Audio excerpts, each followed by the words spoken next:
What up, people? This is your boy Gabe Gold Diamond, and I just wanted to talk to you today about something really, really awesome. Well, something personal for me. I just wanted to I wanted to talk to you about a little bit of my history in music and hip hop and everything like that. Number one, when it comes to hip hop, I didn't really start listening to like real hip hop until, well, when I say real, I mean like not MC Hammer. And like maybe 1996, 97, 98. That's when I started listening to hip hop, and that's when it was like Busta Rhymes, just like little singles and stuff. It's the stuff that my father would say, "Hey, here's some stuff, here's some raw stuff. Listen to this."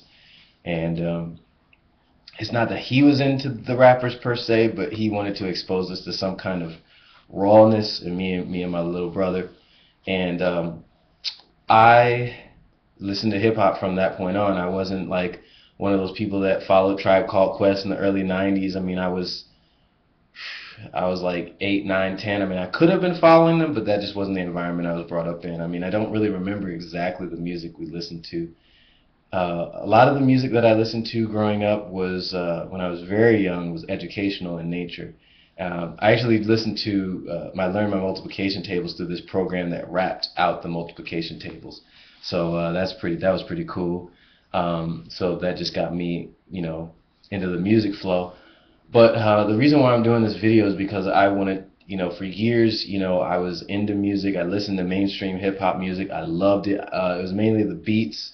I knew that the stuff they were talking about wasn't the most positive, but I just loved the beats. It's like they weren't the kind of beats that I heard, with underground stuff. It was with the underground stuff. It's like I kind of put that into another category where it was just a sample and a basic drum line, and there wasn't really any texture to the beat. And so I'm really a big beat guy, and I started making beats in 1999.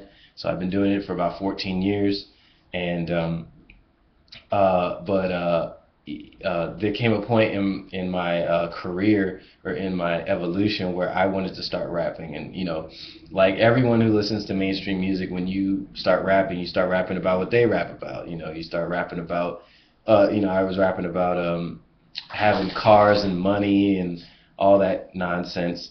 And it's not that cars and money are nonsense, it's the intention, and the intention was nonsense. And I was trying to emulate that, and somebody just told me, it's like, you don't do that. It's like, I know, but I can't think of anything to rap about.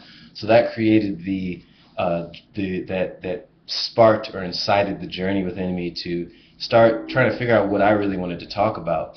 And it wasn't until after I had a spiritual awakening in 2007 that I started really wanting to incorporate spirituality in the lyrics, but I just didn't want it to be something that you couldn't pay attention to. I wanted it to be something that had a mainstream feel, meaning like that professional level of production, the mainstream type beats. And around that time, it was like Neptunes and Timberland, and it's like I love them. I love those cats. It's like their beats are awesome to me forever and ever and ever. Those are the only beats that grabbed my attention for a very long time.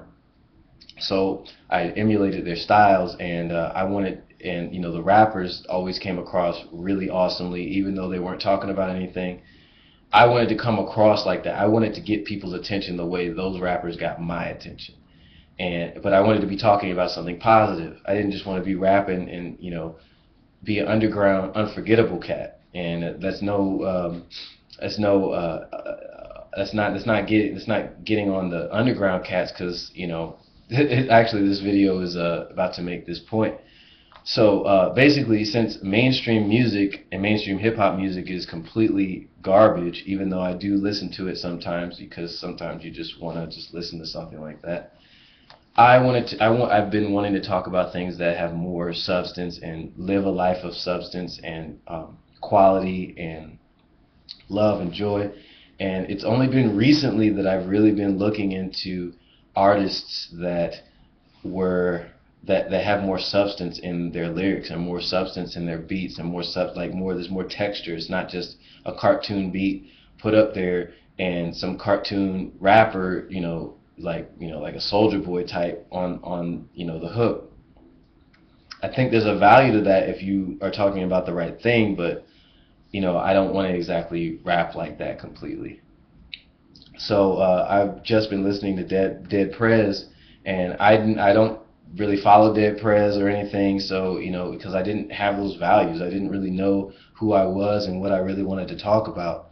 But now that I have an understanding of what I want to talk about, peace, love, evolution, it's still keeping it raw, but evolution, divinity, sexuality, truth, and I want to talk about all those things. And I'm just listening to Dead Prez, and like their lyrics are just so crazy, and it's more like what they're commenting on, and the beats are just crazy.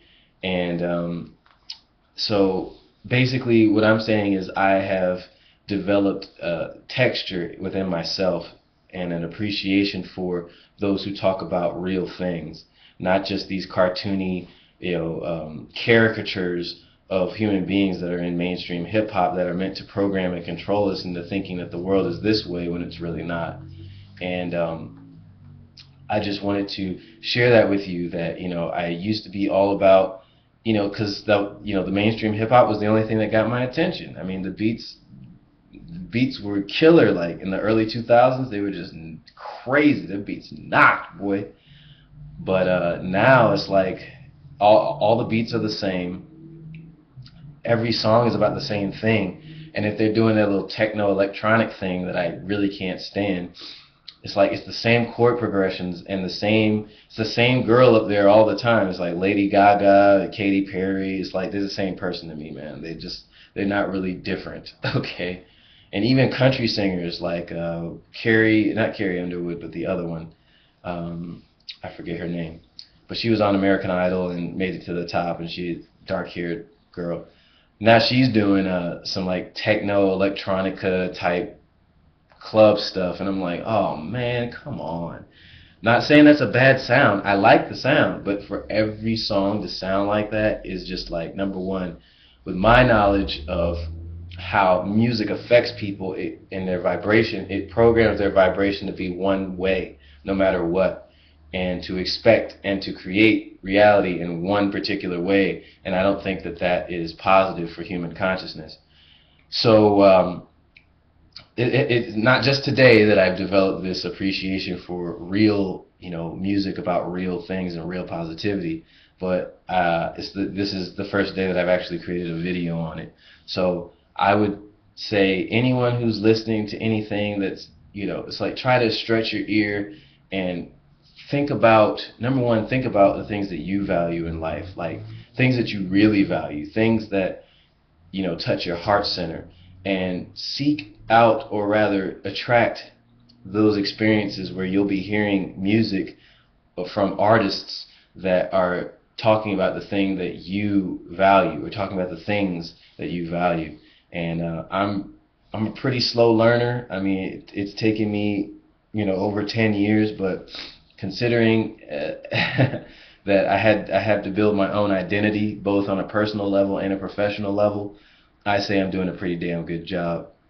And I just wanted to share that with you guys, and keep looking for the real, keep attracting the real, keep being real, and life is a meditation, and have a fetish for life, man. 44,000%, and be the best that you can be. Live life the best that you can. All right, peace out.